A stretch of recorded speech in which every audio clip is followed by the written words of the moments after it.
So friends, இன்றைக்கி வந்து பார்த்திங்கன்னா இந்தியா விசஸ் ஆஸ்திரேலியாவுக்கு எதிரான 2வது ஓடிஐ மேட்ச் வந்து நடந்திருக்கு.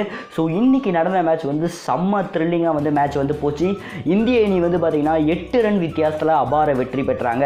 ஸோ டாஸ் ஜெயிச்ச ஆஸ்திரேலியா அணி வந்து பவுலிங் தான் பண்ணுவேன் அப்படின்னு சொல்லி பவுலிங் வந்து எடுத்தாங்க. சரி, பெரிய அளவில் வந்து இந்தியன் டீம் வந்து பர்ஃபார்மன்ஸ் பண்ணோம் அப்படின்னு சொல்லி எதிர்பார்க்கும்போது விராட் கோலியும் விஜய் சங்கரை தவிர யாரோட பர்ஃபார்மன்ஸும் வந்து பெரிய அளவில் வந்து இல்லை. முக்கியமாக வந்து பார்த்திங்கன்னா நம்ம தலை டோனி மற்றும் ரோஹித் சர்மா 2 பேருமே வந்து டக் அவுட் ஆகிட்டாங்க. அதுக்கப்புறம் வந்து இன்றைக்கி விராட் கோலி அவர்கள் வந்து அவருடைய 40வது செஞ்சுரியை வந்து ஃபுல்ஃபில் பண்ணார். 116 ரன் வந்து அடித்து விளாசினார்.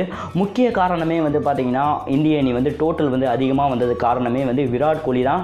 116 ரன் வந்து அவர் அடித்தார். அவருக்கு இணையாக வந்து விஜய் சங்கர் அவர்கள் வந்து 46 ரன் வந்து அடித்தாங்க.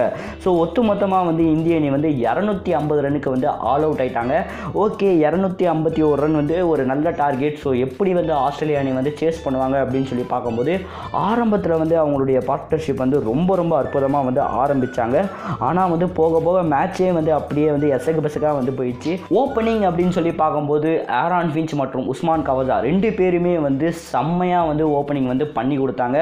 ஸோ சீரியஸாக வந்து ஒரு நல்ல ஸ்டார்ட் கொடுத்தாங்க ஆஸ்திரேலியா அணிக்கு. ஆனால் வந்து பார்த்திங்கன்னா நடுவில் வந்து யாருமே வந்து நிலைக்கலை அப்படின்னு சொல்லி தான் வந்து சொல்லணும். பெரிய அளவில் வந்து ஹேண்ட் காம்ப் அவர் வந்து 48 ரன் வந்து அடித்தார். அதுக்கப்புறம் வந்து கடைசி வரைக்கும் வந்து ஸ்டாய்னிஸ் அவர்கள் வந்து ரொம்ப அற்புதமான இன்னிங்ஸ் வந்து ஆடினார். அவர் வந்து கடைசி நேரம் வரைக்கும் வந்து அரை சதம் அடித்தார். ஸோ 12 பாலில் வந்து 20 ரன் அடித்தா என்ற வெற்றி அப்படின்னு சொல்லிட்டு நினைக்கும் போது ஸ்டாய்னிஸ் வந்து விஜய் சங்கர் போட்ட பாலில் வந்து எல்பிடபிள்யூ அதுக்கப்புறம் வந்து கடைசியாக ஜம்பாக இறங்கினார். அவரும் வந்து பார்த்திங்கன்னா க்ளீன் போல்ட் ஆகிட்டார். ஸோ விஜய் சங்கர் அவருடைய பர்ஃபார்மன்ஸ் வந்து கொஞ்சம் நல்லா வந்து பண்ணியிருக்காரு.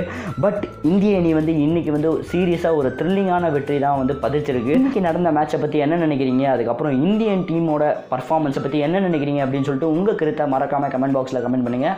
வீடியோ பிடிச்சிருந்தா சப்ஸ்கிரைப் பண்ணுங்கள். இன்னும் நிறைய கிரிக்கெட் அப்டேட் வந்து காத்துட்ருக்கு. ஸோ நன்றி, ஜெய் ஹிந்த்.